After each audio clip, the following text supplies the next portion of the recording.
oldu. Rəsbaqşa gedirmi? 2 dənə qız qəşəngini qardaş yeyəcək. Ya, mən pulum yoxdur qaqa. Pulun yoxdur. Bax sən nə kişisən ki, sən nə kişisən. Sənin pulun yoxdur ki, yenə 2 qardaş yeyəcək. Yox, utanmırsan, ölmürsən sən. Salam qaqa. Konturun yoxdur, dənə zəng eləyərdim. Yoxdur kontrol. Yox. Sən nə kişisən sən kontrolun yoxdur.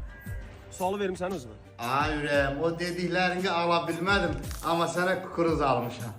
Mən sənə o boyda yemək atmışam, alasan, Kukuruzu mən neyinirəm? Sən nə kişisən, evə bazarlıq eləyəsən. Çıx da bayra, lazım deyil sən ki.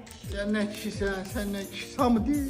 Xeyr yoxdur, çəkilin, öldürürəm özümü. Ay oğlum. Ha, Ağırsın. öldürürəm özümü. Sən niyə? Dostlarım bana deyir sən nə kişisən, ev darvat bana deyir sən nə kişisən. Atıram özümü kişi olmaq çətindir. Özün öldürürsən? Ha. Sən nə kişisən, nə özün öldürürsən? Toxun çatır yaşadığını, toxun çatır bu həyatda mübarizə var. Özün atmağa nə kişi deyəsən.